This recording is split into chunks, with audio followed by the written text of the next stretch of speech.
Welcome to the Extra Mile podcast for bar exam takers. There are no traffic jams along the extra mile when you're studying for your bar exam. And now your hosts, Jackson Mummy and Megan Saya from Celebration Bar Review. Well, hey, everybody, welcome. We're in November. How did that happen? Hi, Megan. How are you? Hi, I'm good. Just trying to keep my kids' Halloween candy out of sight and out of mind from them and me. Sarah's done the same thing to me. I don't understand that, but she's hidden the candy somewhere. I'm going to find it, I promise. Anyway, we are glad to have all of you with us. Welcome. We hope that you had a good wrap up to October. We are now in the 4-month window to the February 2022 exams, and that means it's starting to get real for people, right? Yeah, it is. I think once we start to get into this season, I'm seeing a lot of people really starting to buckle down with their studies, which is great. People getting into a routine. That's awesome. If that's not you yet, go for it. Just set a pace for yourself, figure out how much you need to be spending every week on it, and start going. You'll appreciate it when we hit December if you start now. Yeah, absolutely.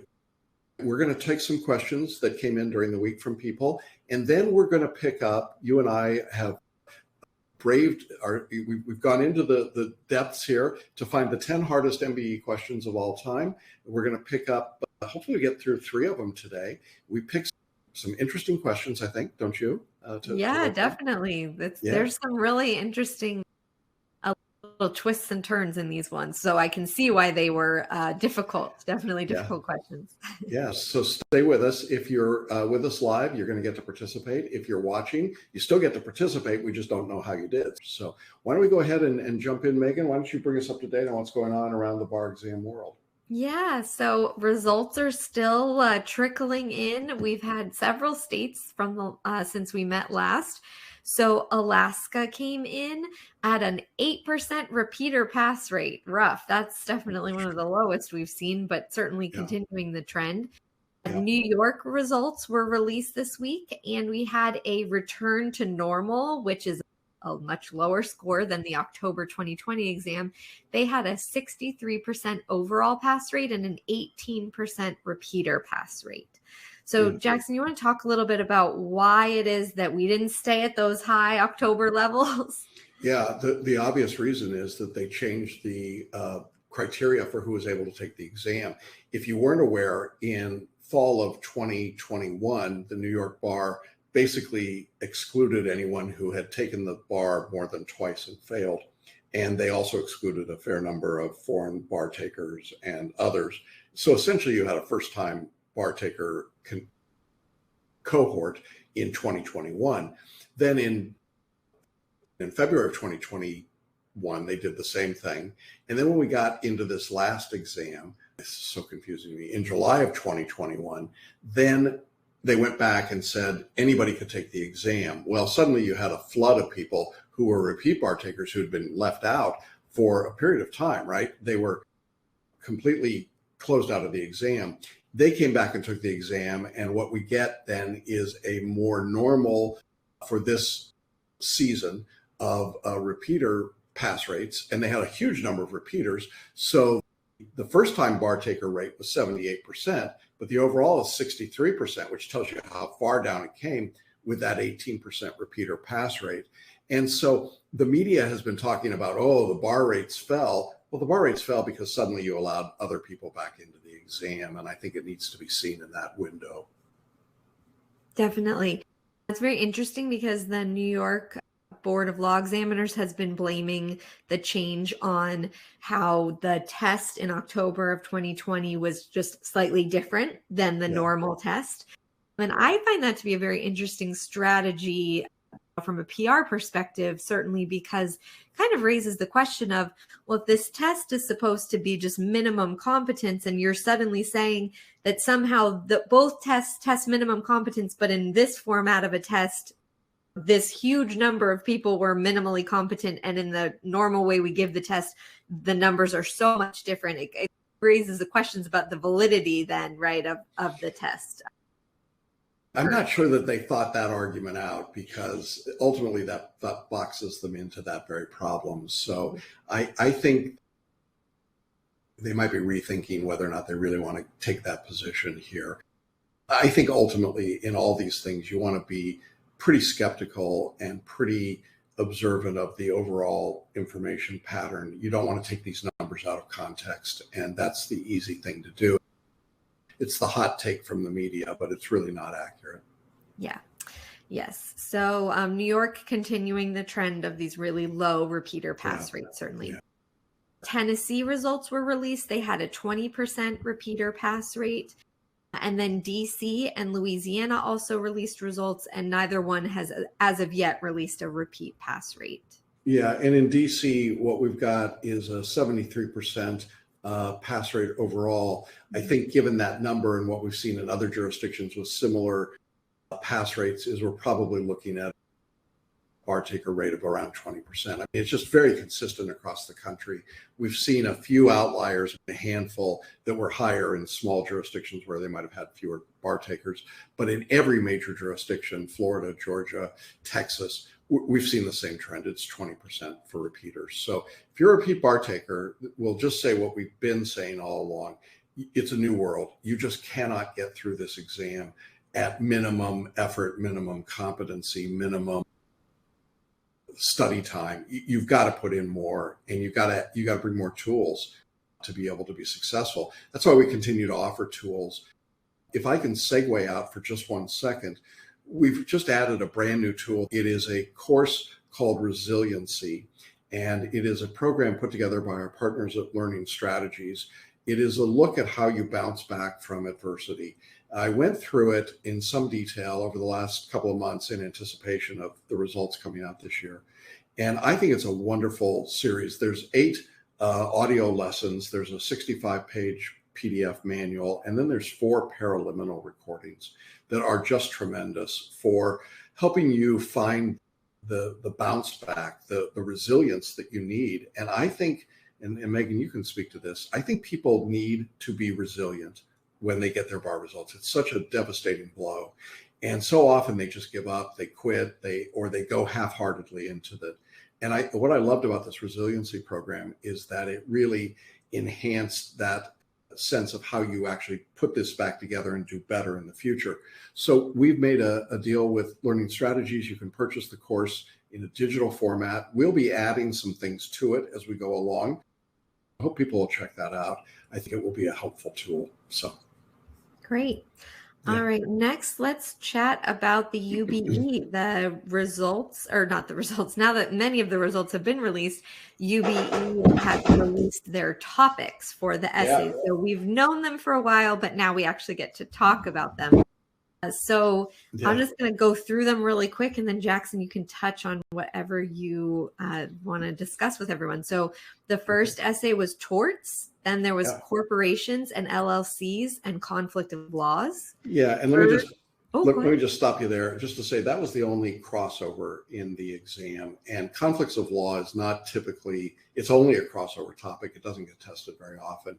I would have expected this to be a harder question for people. It was not. The overall national scoring was pretty consistent here. It was not a bad topic for people. Third was a difficult topic for people. Family law. That surprised me, at least, that this was the hands down tough essay on the UBE. Yeah. And isn't that strange that it would be the hard one, the one that caused people the most difficulty? But nationally, it was the lowest score. And I thought that was fascinating, not in a good way. It made me wonder, why would people have so much difficulty? And I suspect part of the reason is that we tend to think of family law as a state-specific subject. And when you get into these sort of larger 30,000-foot views of the subject, sometimes it confuses people. The other reason I suspect is that people just didn't take the subject all that seriously when they were studying it nationally. It's like, family law, how tough can that be? But as it turned out, it was pretty tough. So there you go. That was the killer question. Weird. The fourth essay was crim law and procedure. Mm-hmm. Then there was decedents estates, and then civil procedure. Yeah. So I'll start by saying I was pretty accurate. Not just saying. We had, if you look at it, Torts, Crim, and CivPro, we had 3 multi-state subjects, 4 non-multi-state subjects, only 1 crossover. I thought it was a pretty fair exam, and I thought that the balance of the exam was pretty good there. For those who are keeping score, I did think that Crim was going to be on the exam. I gave that a pretty high probability. I gave Torts a very high probability. And family law I gave a high probability. Antecedents of states.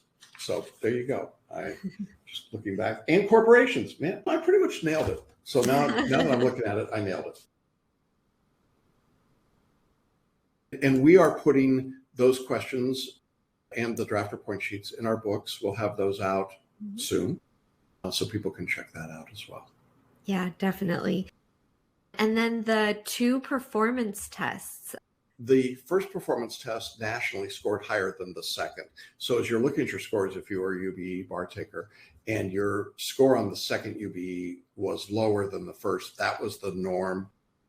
All right, let's get to some student questions before we talk about our MBE questions. A couple of questions about things lining up. So first is, do the lectures line up directly with the outlines? Yeah, for the most part, when I'm lecturing, I lecture in a corresponding way to the outline, but not always 100%. And so I wanted to just point this out. We had a student that was struggling trying to find the 11th Amendment in con law. And the answer to that, because I didn't like in that particular, in the con law lecture, I do jump around a little bit because I'm trying to take all these disparate ideas and put them together. The answer is really simple. And because you've got PDFs, open up the PDF and do Control F. Or I don't know what it is on a Windows machine, but on a Mac, it's Control F or Command F. And that will give you a search button and just type in 11th Amendment. And it'll take you right to the 11th Amendment in the outline. And you can see a couple pages right there. It's not all that complicated when you do the search function. Now, if you're trying to go through the table of contents, I think that's a lot to try and figure out where something might be. So just use that electronic digital search function. And remember, you get to stop the lecture and find the section. So if I say, now I'm going to talk about the 11th Amendment, stop the lecture, jump into your outline and find it. Or even better, don't look in the outline at that point. Just listen to the lecture, take your notes or your mind map, and then go back and pick it up in the outline later. So a couple different ways to study, but I think it would be really boring, don't you, if I just went through section by section of the outline and I get bored and then the students get bored. And I know when you lecture, you're pretty good about staying close to the outline, but you don't follow it exactly either. So there you go. Yeah, we want to make sure these are 2 discrete tools. So the outlines and the lectures, I actually would not use them at the same time. I think you should read the outline and then you should go into the lecture. And when you're in the lecture, if you want to take notes or anything like that, but I don't think that following along the outline is actually the best way to do it because there's 2 different things, right? If we were just going to read you the outline, we'd read you the outline. What a waste of your time. So yeah, so I think I would do that. Okay. Question. Someone who's just trying to get started with the photo reading, how do they begin?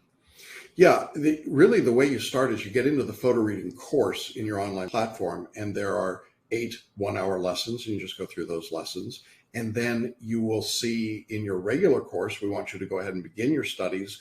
We don't want you to wait for photo reading to finish before you start your regular studies now that we're in this 4-month window. So go ahead and start your regular studies and you'll come up alongside it with photo reading very quickly. If you're doing 1 photo reading lesson a day, which is our recommendation, so an hour a day for 8 days, you're only talking about those 8 or 9 days to be fully conversant in photo reading, and then you'll just lock that right into your studies. So don't make it complicated, simple step by step, and you'll be fine. Yes. All right. Next question is, am I able to access MBE questions in a testing app or only in PDF form? You could do it in both.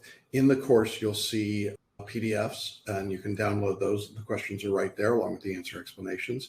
There's also a link to our online app, and the online app allows you to do the questions on any device connected to the internet, and you'll get an instant feedback as you do each question. So you can do it either way. Great. May I download the review to my work as well as my home computer, or does it only download to one computer?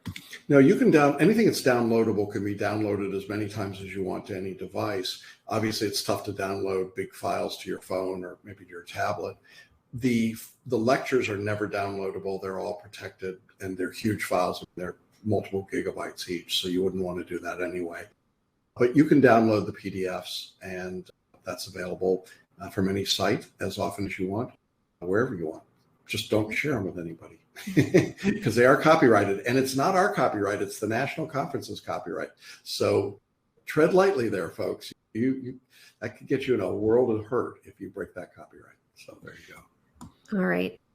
All right. We just have a couple study strategies questions, and then we'll get to the MBE. Someone said, I was reviewing a video again for the February bar exam. Do you suggest I follow the course guide again as it is presented? I'm just trying to get my mind focused on my study schedule. So this is a retaker. Yeah, I think for a repeat bar taker, it's good to make sure you hit all of the spots. Some people would like to rearrange the subjects, maybe based on their scores or based on their comfort level. And I don't really have a problem with that. It's easy to see all of them in this new course platform. You can see every subject, every assignment. Just make sure you're keeping track so you don't miss anything. And that would be for a repeater. Now, if you're first time in our course, we want you to go through the course the way it's laid out, because there is a progression to the writing, to the difficulty level of the questions, and so on. First time in our course, even if you're a repeat bar taker, follow it through the way you see it. Go next lesson, next lesson. If you are repeating the course, I think you can feel free to jump around. I would also say if you're repeating the course, take a look at some of those optional assignments. Those may be things you didn't do previously that go in a little more depth and might help you get a little more expertise. So don't be afraid to jump into those as well. Great. A great question in the chat box is, doing the multiple choice exercises like going to the gym, some days you do better than others? Yeah, it is great. Some days you do better than others. And also, I'll tell you that the questions get harder as you go. I mean, we designed it that way. Somebody asked me that today. I was like, yeah, it's like the frog in water. We try to turn up the temperature gently and you don't know you're boiling. But yeah, you're going to have better and worse days, don't you think, Megan? Oh, definitely. Yeah.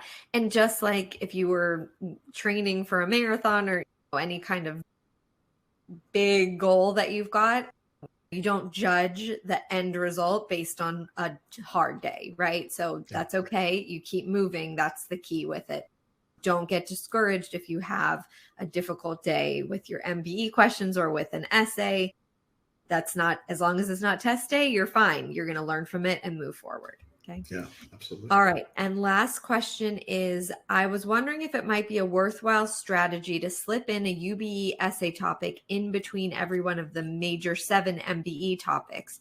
Do the practice essay on that UBE essay topic so as not to leave the UBE essay topics clumped at the end. Yeah, this is what we talked about before. If you're repeating in our course, I think you can move those things around in whatever way makes sense to you.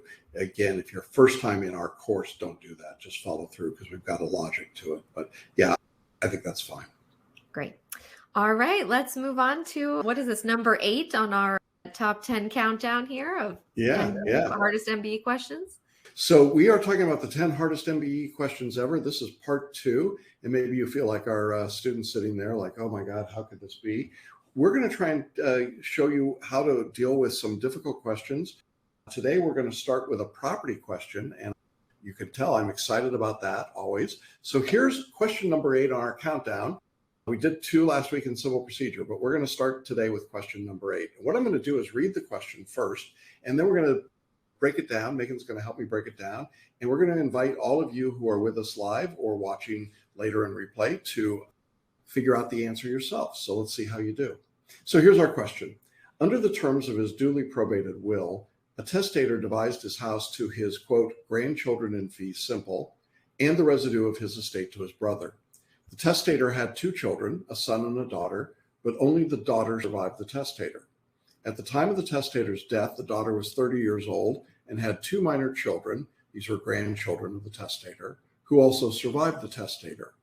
A third grandchild of the testator, who was the child of the testator's predeceased son, aren't you wish you were reading this now instead of listening, had been alive when the testator executed the will, but had predeceased the testator. Under the applicable intestate succession laws, the deceased grandchild's sole heir was his mother. All right, next paragraph, as if that wasn't enough. A statute of the jurisdiction provides as follows, and I'm quoting now. If a devisee, including a devisee of a class gift, who is a grandparent or a lineal descendant of a grandparent of the testator, is dead at the time of the execution of the will, or fails to survive the testator, the issue of such deceased devisee shall take the deceased share under the will, unless the will expressly provides that this statute shall not apply. For the purpose of this, the words of survivorship, such as, if he survives me, are a sufficient expression that the statute shall not apply. Close quote. And now we get to the call of the question, who now owns the house? Oh, Megan, what do you think? Yeah, I think that I understand why people struggle with this one. This is a just morass of really tricky, complicated language that's really saying some simple things, but in really complicated ways. It really is. And so here's one of the first things that we're going to suggest to you. You see in this second paragraph, we've got this long statute. I would suggest that as we move forward, you ignore that statute entirely for the first level of your analysis and see if you need it or not. Because typically, when the examiners give you something like this, it's important, but it's not as important as you think it's going to be. In other words, it feels like it must be critical in this question, but maybe it's not so critical. So let's see what happens. And remember, our process using selective intuition is to start by not looking at the answer choices, but instead to ask ourselves a more basic question. And that is, let's try to answer this or preview an answer before we get to the answer choices. So here's how I would have previewed this. The question was, who owns the house? And I think you want to answer that before you look at the specific answer choices. Now, as I thought about who owns the house, I just tried to make up some possibilities, right? So my first possibility was, well, maybe the brother owns the house, or maybe the surviving grandkids own the house, or maybe all of the grandchildren, not just the surviving ones, do it. And then I was lost and I said, well, maybe there's some other combination. Maybe the examiners are going to come up with something else that's weird. Does that make sense, Megan, as a starting strategy when you're starting to think about this before you ever look at the answer choices? Yeah, exactly. I think you want to break it down into a simpler component part, which is just, even if you have no idea why, just try and think, okay, who does my gut tell me this house is going to go to? Right. So before we go on, I'm going to ask those of you in the chat box, tell us, do you think it's brother, surviving grandkids, all the grandchildren, or some other combination? We move back to the questions. The testator devised his house to his grandchildren in fee simple and the residue of the estate to the brother. The testator had 2 children, a son and a daughter, but only the daughter survives the testator. At the time of his death, the daughter is 30 years old and had 2 minor children, so those would have been the grandchildren, and they survived the testator.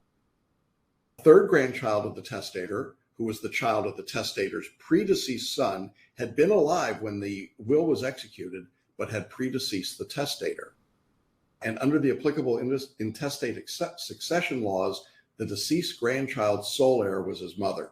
Now, I'm not going to repeat the statute because I think that'll just confuse you. So hopefully that helps, right? Yeah. Are we getting some answers in the chat box? Or I mean, just one. Just take a guess. Put it in there. Be brave. I want you to do it because there's an important rule here, which is that if you just take what you heard and you trust yourself, and I know a lot of you are terrified that you didn't know it in detail enough that you could write the answer. Don't do that. Just listen to what I've told you and make a choice between those 4 things, okay? And what difference does it make if you're right or wrong? We're not going to call anybody out, I promise, okay? So we're not getting to the because or the reasons. We're just asking ourselves, who owns the house? What does your gut tell you should be happening? All right. We got a few. Yeah, we've got a few. Mm-hmm. All right. So now let's look at our answer choices and see what the examiner said. One choice was very simple, just straight up, the testator's brother. So one of our options was just exactly what it was there. The other was the testator's 2 surviving grandchildren. Okay, nope, not complicated so far. How about the testator's 2 surviving grandchildren and all other grandchildren who were born to the testator's daughter? Okay, well, we didn't offer that option exactly, but we did have a particular possibility. And then D is the testator's 2 surviving grandchildren and the deceased grandchild's mother. All right. Now, having thought about it and preformed your answer, now look at these choices and pick A, B, C, or D. Now, this should be easier for people to do, don't you think? Yeah, hopefully. I think this is a really tricky. I just think this is a really tricky one. I just want to tell people, don't panic if you're like, I have no idea. This is a really hard question. So, MBE question of all time, for gosh. I think it's interesting. I'm seeing, I don't think anybody said the brother, so I shouldn't see any A's, right? I think some people who thought that it would be all the grandchildren, right? That might be maybe then D, because you're thinking the 2 surviving grandchildren plus the deceased mother. So that would be, it went to all of the, if you said the surviving grandchildren, obviously that would be B. So we've got a lot of different letters here. So okay, a lot of possibilities. All right, well, let's take a look here. So when you're looking for this, you've pre-formed your answer. Now you look at the answer choices, and I put on our thermometer 75% because I think what you're looking for here, you've got some fairly distinct choices. It's not a binary 50-50 choice. And that makes it trickier, don't you think, when you've got that kind of open-ended question? And it gets tougher. And so you got to really try to narrow it down and say, what's the closest match out of those 4 choices to what I had in mind? And I think that's what you're describing for us from the chat box. So that's what we're looking for. All right, let's see what we got here. The correct answer is going to be the testator's 2 surviving grandchildren. So let me explain a little bit about why that's the case. The reason here is that the testator devised the house, which he owned at death, to the grandchildren, and that was a class gift. Now, as a class gift, it means that it goes to everyone in that class, and this was the grandchildren. So the testator survived by 2 grandchildren. They're the only surviving members of the class. So we know that they're going to get it. What about the deceased grandchild's interest? And that's where it gets more difficult. It lapses because the grandchild, remember, was alive when the will was executed. That grandchild died before the testator. So now we've got a lapse. The deceased grandchild, however, doesn't qualify under the anti-lapse statute. And that's where we have to go back to the actual wording of that statute. And we might have to look at it in detail, except that the anti-lapse statute isn't really going to come into play with all the answer choices, is it? Right? Right. So the key with the anti-lapse statute here is that there was the grandchild didn't have any children. There was no issue. And so that's the key there, is that it would have gone to deceased grandchild's mother, which is not allowed under that. That's right. So the point I want to make here is that you could spend a long time in reading the question under that anti-lapse statute, and it doesn't pay you much of a dividend, does it? Right. Yeah. You really just want to try and get a general sense of what it's saying. Try and cut through the language. I know it's really hard. Try and cut through the language and see it basically says, hey, if they have kids, then we're good. Like it would go to the kid. Yeah. But if not, then they're out. They're not part of it anymore. Exactly. So let's look at answer choices A, C, and D, because I think we can group those together. That's why I said it's a 75-25. It's really, you're either locked into that answer, or I think you're going to wind up in one of these other choices. And the point here is the house is going to pass to the 2 surviving grandchildren because they survived as members of the class. It will not go into the residue. So we don't need to worry about any of that. So that eliminates the brother and some of the other choices. The deceased grandchild's interest lapse because they died before the testator, and the deceased grandchild would qualify under the statute, but because they didn't have any children, then they can't be substituted under the statute. And that's really what eliminates the choice of C and D.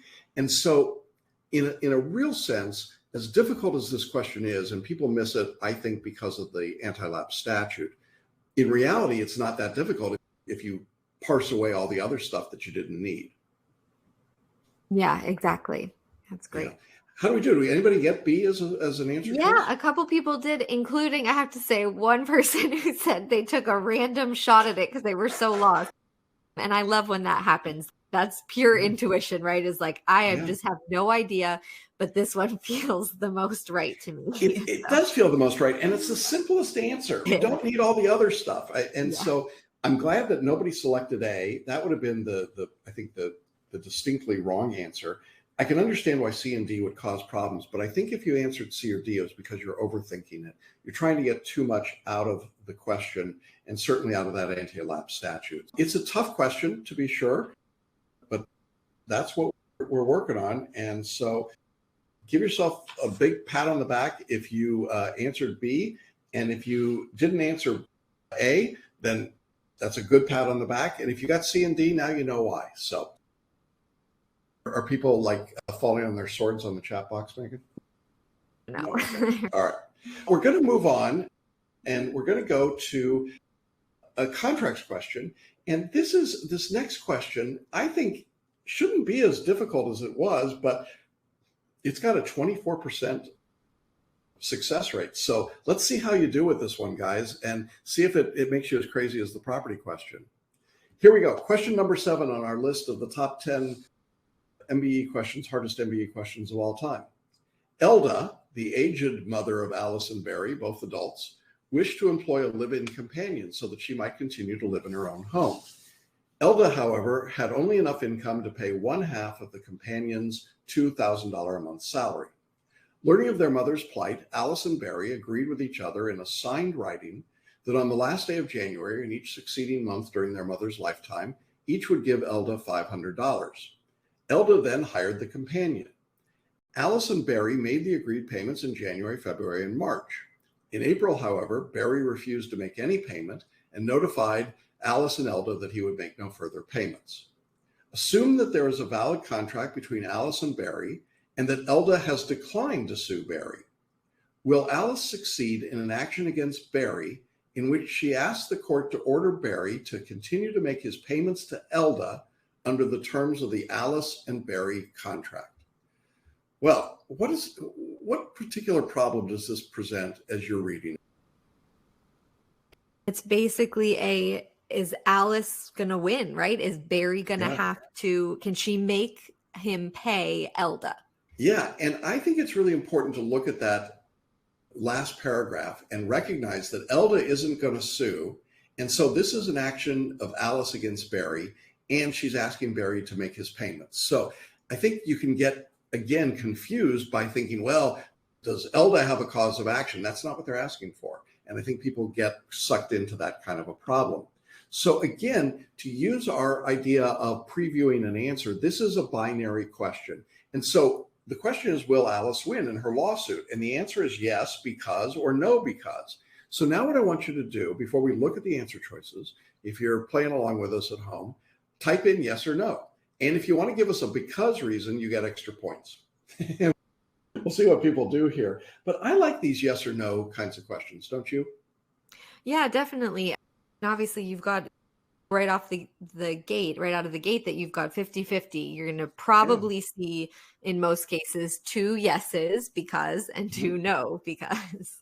Yeah, and in this particular case, what you're going to discover is that's actually the language, yes because and no because. And so this is the classic form of a question, and you should just, your eyes should light up, even when it's a tough question, if it's a yes, no, because it does narrow it down and you don't have to be as complicated. So are we getting yeses and nos in the chat box? Yes, and we're getting both of them. We're getting both of them. Okay, this is why it's a tough question. All right, so now let's look at the answer choices the examiners provide. Answer choice A is yes, because Alice's remedy at law is inadequate. B, yes, because Alice's burden of supporting her mother will be increased if Barry does not contribute his share. So if you're one of the yeses, you want to look at A or B here, right? Yeah. And now we've got a no, because a court will not grant specific performance of a promise to pay money. And I'm guessing this will be a no. It is. No, because Barry's breach of contract has caused no economic harm to Alice. So again, we see 2 yes answers, 2 no answers. So if you selected yes, look at A or B. If you selected no, look at C or D, and take the answer choice that most closely matches your perceived idea and type that letter in, A, B, C, or D. And do it quickly. Don't take too long at this. You've got a reason in your mind. What is that reason? We're getting some of those in the chat box, Megan? Come on, guys. You can do it. You can do it. I want to push you because I don't want you to think too much. I think this is where people get into trouble. And what we're going to see here is people are going to miss this question because they think too hard. Don't you agree? Yeah. And also, I think this is a very hard one. So I want to say we're definitely not expecting it to be like these are a not whole the bunch of gimmies. people get the right answer.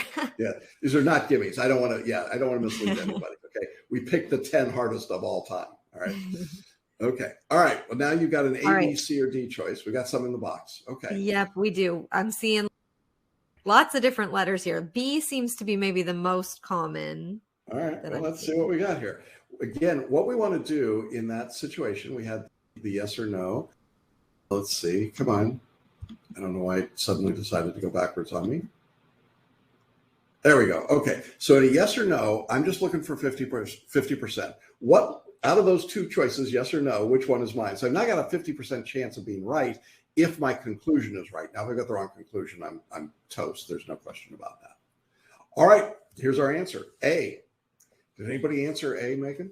Yeah, a few people, maybe only two. I think Gregory and Josh hedged his bets and said A. No, you don't get to do that, man. Come on. It's a Scantron. You got to mark one in. All right. Let's talk about why A is correct. Oh, wait. And I want to point something out because this is really interesting. Josh said A or C, but Josh had said that the answer was yes. And so if Josh had stuck to the courage of his convictions, he would have gotten A, which was the yes, because C was a no answer. So he would have gotten Josh, it right. You have been immortalized. It's a good illustration. It's a really good illustration of what we're trying to teach here. Yeah. I don't want to say anything, Josh, but we've got 1.5 million views of these videos. So you're famous, dude. All right. Answer A is correct. Alice was a party to the original contract, so she has the right to sue in the event that the other party breaches. The obligation of Barry under the contract was to pay money to Elda. But because of that, Alice is not entitled to damages, but she is entitled to see that Barry does what he's supposed to do. He pays Elda the other $500 as long as she pays her share. Since there's no remedy at law for damages that would accomplish this, she's entitled to equitable relief. And equitable relief in this case would be an order to Barry to make the payment to Elda. So is she going to win? Yes. The remedy at law is simply inadequate. And that's the best of the answer choices. Now, it's not a great answer choice, is it? It's kind of, it's just out there, right? Yeah, I hate these kind of MBE questions where it's basically because there's no other great choice, this one will do, sure, fine. It's very annoying, but you have to be aware of them and ready for them. But here's the real key. If you said yes, which is what you should have intuitively felt, I think, the only two yes choices, you're not going to love answer choice B. It doesn't get you anything at all. B gets the correct result and it gives the motive, but it doesn't answer the question based on a legal doctrine. I mean, Alice's burden of supporting her mother will be increased. What? I mean, that's probably true, but in a third-party beneficiary contract, that has nothing to do with it. So B is a lousy explanation, even though it's the right conclusion. So I think that the success on this question is totally at the first level. If you get in and you read the 4 answer choices, you're going to be lost. And I think that's what happens to a lot of people. They say, I didn't love B, but maybe the yes answer isn't the right answer. And now I got to jump over to the no answer. And we'll see why the no answers don't work. But really, if you just looked at the problem, I think most of you should have thought that Alice would succeed against Barry. If I just asked you, is she going to be successful against Barry? They had a written valid contract and he's in breach. Your first reaction would be, of course she's going to win.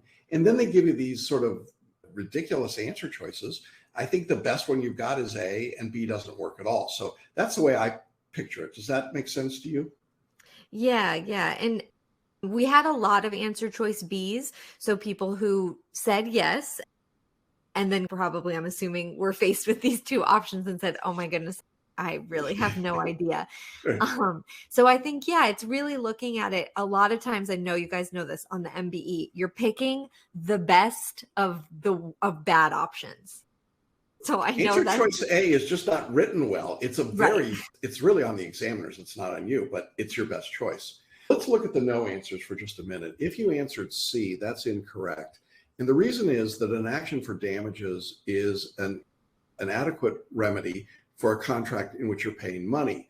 But when the contract is to pay money to a third party, damages remedy is going to be inadequate. Specific performance isn't the appropriate remedy. Remember, C said that a court will not grant specific performance of a promise to pay money. So here we've got, is Alice going to prevail in the action? No, that's the wrong result. And it doesn't matter that the court wouldn't grant specific performance, it's just the wrong result. Okay, so that's where you get hung up. And I know a lot of people will pick C, but because the result is wrong, it can't be the correct answer. And the same thing essentially is true with answer choice D. D said no, because Barry's breach of contract caused no economic harm to Alice. Economic harm isn't the test of the ability to bring suit.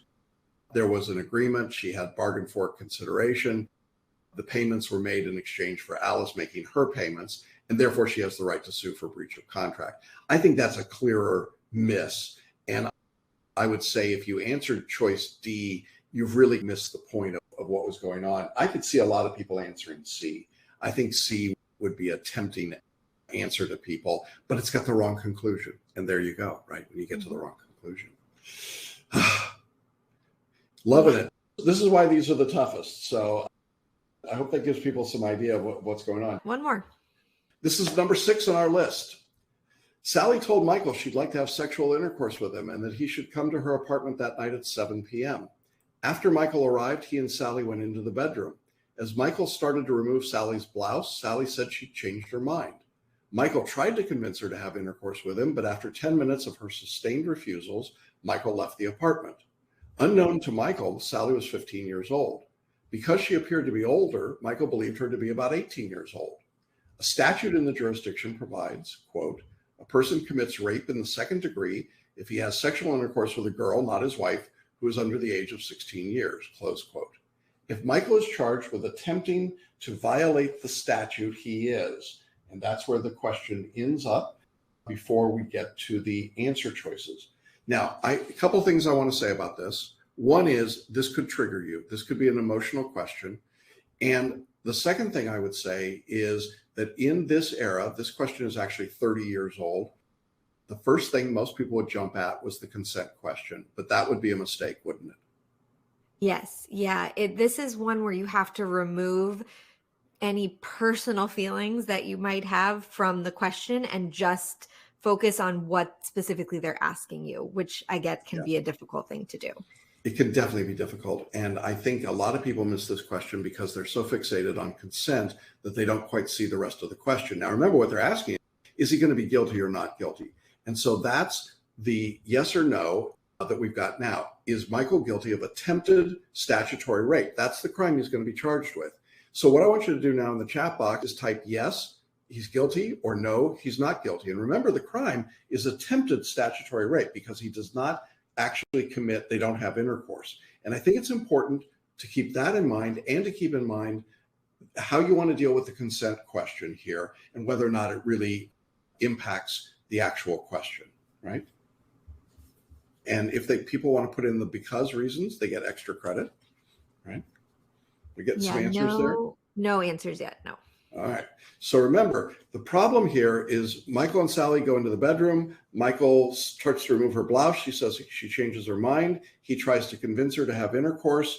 She says no. He leaves the apartment. He doesn't know it, but Sally's 15 years old, and he believes her to be about 18 years old. And the statute says a person commits rape in the second degree if they have sexual intercourse with someone under the age of 16 years. So is Michael guilty of statutory rape? Lots of not guilty of attempted statutory rape. Not guilty. Okay. All right. Let's see what we've got here. So let's look at the answer choices the examiners give us. A says guilty because no mental state is required as to the element of age. B says guilty because he persisted after she told him she had changed her mind. So if you answered guilty, you've got to choose between A and B. C says not guilty because he reasonably believed she had consented and voluntarily withdrew after she told him she changed her mind. And D says not guilty because he did not intend to have intercourse with a girl under the age of 16. So again, if you chose not guilty, you look at C or D and make your choice. If you chose guilty, you look at A or B and make your choice. And just to be clear, I'm okay with people in all of these binary choices. If you miss it because you have the wrong initial conclusion, that's something we want to correct as we're studying, but it's better than going down the rabbit hole of trying to figure out some of yes and some no's, right? Stay with it and narrow your answer choices down. Okay, All Megan, right, we get so some A, B, C's, and we've D's got a here? lot of not guilty, but then I haven't seen answers yet. I've seen A's, which are, so the guilty people are speaking up. So not guilty people, what do you think it is? We need you to jump in here. All right. Remember what we told you? We kind of gave this one away, but all right, let's go on, Megan. Let's see what happens here. And again, we're looking for 51%. You're in the 50-50 range. Which one is more likely matching to your result and your reasoning? And this is one of the reasons that I think it's important to get the reasoning, because you can struggle a bit. All right, we ready to look at the answer? Yeah. Answer A is incorrect. I know we had a lot of A's out there. Yeah, a lot of A's. Yeah. No mental state is required as to the element of age for a completed crime. But it is required for the crime of attempted statutory rape. There's a different mental state standard for a completed crime versus an attempt. Now, some of you haven't studied criminal law, and if you missed it for that reason, okay, I get it. But let's be clear that what they're doing here is they're testing a fairly fine line distinction. If you thought that he was not guilty, or that he was guilty, and you thought that it's because there's no mental state, then I think you want to be clear about why you thought that. And that would have been for a completed crime. If you lost sight of the fact that he doesn't complete the crime, and this is asking about attempted statutory rape, that's the misreading of the question, right? Yes. What's really interesting to me about this question is I would only expect to see either people picking A or picking D, because they are opposites, right? They're saying the exact same thing, but they can't both, but the opposite, they can't both be true. So I think if you thought he was guilty, it should have been A. If you thought he was not guilty, it should have been D. Absolutely. All right. So let's look at B very quickly. It is incorrect. B said, because he persisted after she told him she changed her mind. Remember, he only intended to have intercourse with a woman over the age of 16. And this is not about consent. And therefore, he's not guilty of attempted statutory rape because he didn't intend to have intercourse with a female under 16. So that's the reason. And if you chose B, I'm afraid what happened is you probably went down the consent rabbit hole. And that's what makes it feel like it might be the correct answer. Although I can't imagine actually anybody choosing B. Nobody chose B. Yeah, okay, no good. All right. Answer C, though, might have gotten you. Answer C is incorrect because consent isn't an issue in statutory rape. It's a strict liability crime. So if Michael had intercourse with Sally, he would have been guilty of statutory rape, even if she consented and even if he thought she was 18 years old. So statutory rape, no question about that. But because we don't have the rape, that's how C gets out of the picture, right? So if you chose C, it's because you were thinking about statutory rape instead of attempt. And then that leads us to D. Michael only intended to have intercourse with a woman over the age of 16. And so in order to be guilty of the crime of attempt, he has to intend to commit the crime that's attempted. He didn't do that because he didn't intend to have intercourse with a female under the age of 16. So there's no requisite intent because of a mistake of fact about Sally's age. Whew. We got any D's in there? Anybody choose answer D? Yeah, we got a few D's. And I think Marie even called it before she even saw the questions. She wrote down, she wrote not guilty because attempt requires intent. So good job. You get the gold star for that one. That's it. That was the sixth hardest MBE question of all time. Less at 24% of people that have taken that question in 30 years have gotten it right. That's all. I do want to point out something really quick from the chat box that we're talking about. So people had some questions with the last one, and I think it also, you see it in the third one. So talking about the Alice and the valid contract. So there was a lot of, which I understand, we do these things in our head. But I didn't realize that it would be consideration for them to pay for someone else for their mom.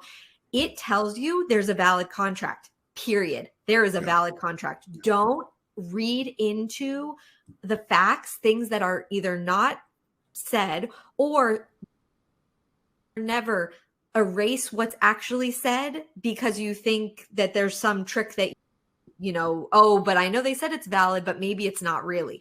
If they tell you something that is true for the purposes of this question, no matter what else, just in the world of this one question, that's true. It's a valid contract, period. So I think that's a really common thing that happens. It happens on essays as well. I just want to point that out. And I'm glad that it came up so that we can talk about it. I hope this is helpful. We're trying to show you some trends and some strategies here. I hope what you really pull out of this is the importance of previewing the answer before you get there. It just makes the world so much simpler, gives you a better chance. You're not going to get them all right. These are the tough questions. But if you got some of these tough questions right, or you even got it narrowed down to 50%, look, I'd take 50% all day long, right? If you can get 50% chance, you're going to hit enough of these to pass the bar. So this is really what we're trying to explain. And of course, along the way, a little bit of substantive law. So you learned a little bit about several different areas of law today, and I hope that's helpful. Next week, we're going to come back. We're going to hit another 2 or 3 of those questions. Oh my gosh.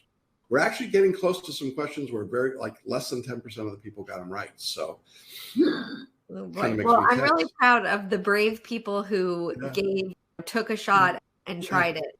Yeah. Great job, everybody, because that's not easy to do. So right. And if you're watching on replay, don't be shy. We're not going to be able to call you out.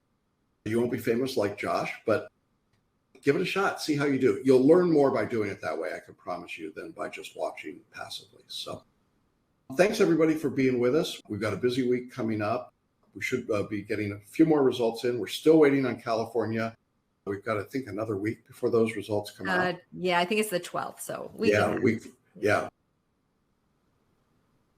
So it'll be here. And for those of you waiting in some of those UBE jurisdictions, hopefully this week, those results will be out as well. Thank you, Megan, for being with me. Appreciate it. Glad to have all of you here live with us. And we will see you next week. Have a good week of study. Thanks so much for being here. Bye-bye, everybody. Bye. Thanks for listening and watching the Extra Mile podcast for bar exam takers at celebrationbarreview.com.